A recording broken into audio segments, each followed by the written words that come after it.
it's a question I think a lot of people relate to. I know I certainly do. I've got all of a sudden 6 people in my life who are in various stages of leaving their earthly body.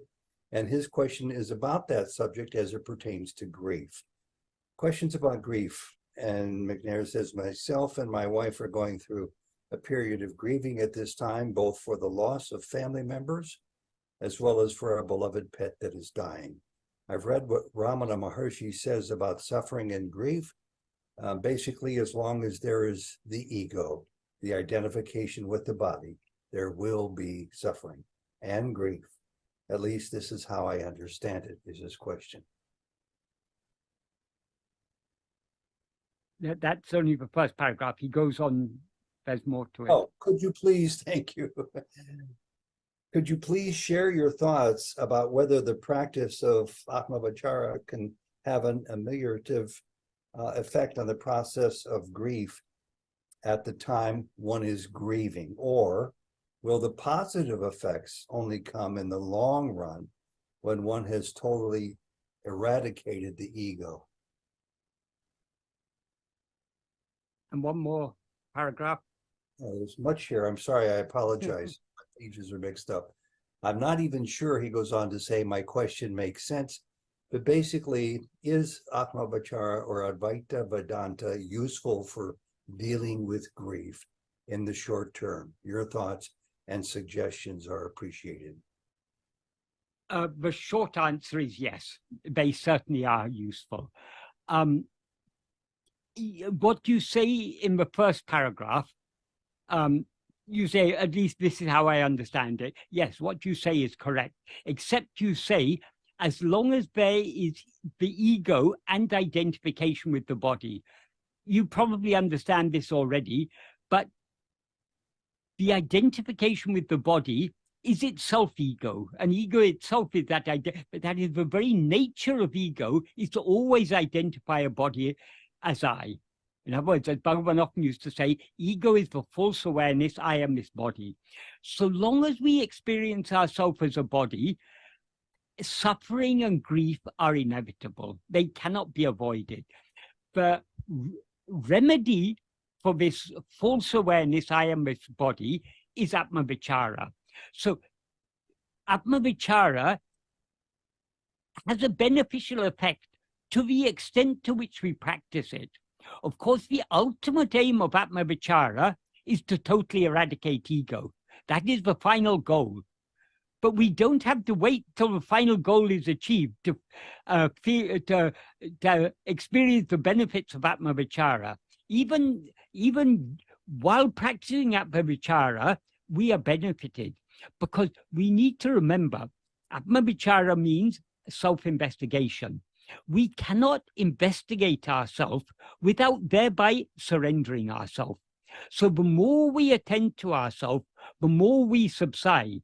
The more we subside, the more our grief and anguish and pain and suffering will subside along with us.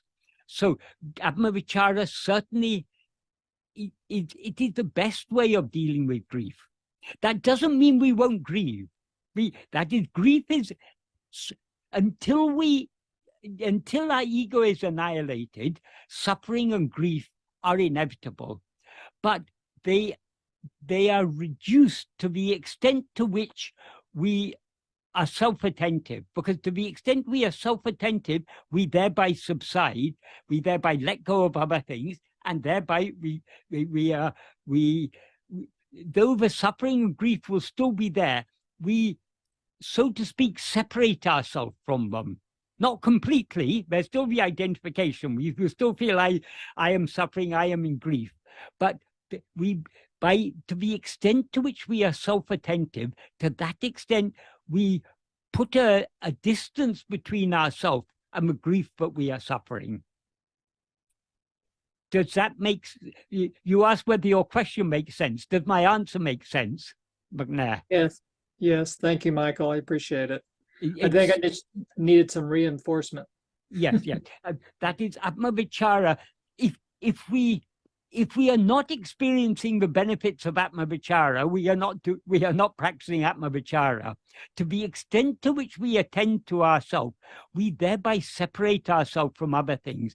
So we are renouncing, not outwardly. We don't have, Bhagavan was at least concerned about external renunciation. The renunciation Bhagavan taught is the inward renunciation. In other words, the separation of ourselves from this false identity. I am this person, I am this body. And to the extent to which we separate ourselves from this body, we recognize, since we recognize that, though we don't recognize it yet with the full clarity, the more we go within, the more we recognize that we are something distinct from this body. To the extent to which we recognize that we are distinct from this body, we will also recognize that those who are dear to us are also distinct from the body. So we will recognize, it'll be easier for us to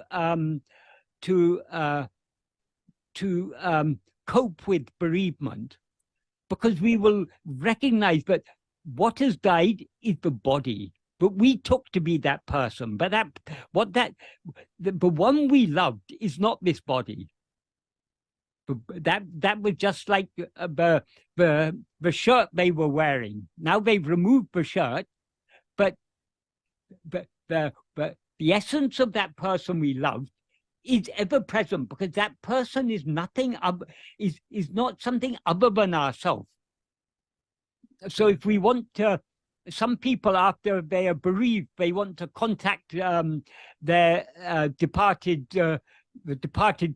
souls, those who have departed, and they may go to what do they call these people who contact spirits. Yeah. But we don't have to go to anyway. If we want to contact those who have left us, we can contact them in our own heart, because ultimately they are not other than our own being. So if we want to find consolation when we are bereaved, the best consolation is to take refuge in our own heart, which is the source from which everything else appears and into which everything else disappears. That is the only true refuge. That is the only true place of solace. That's beautiful. Thank you.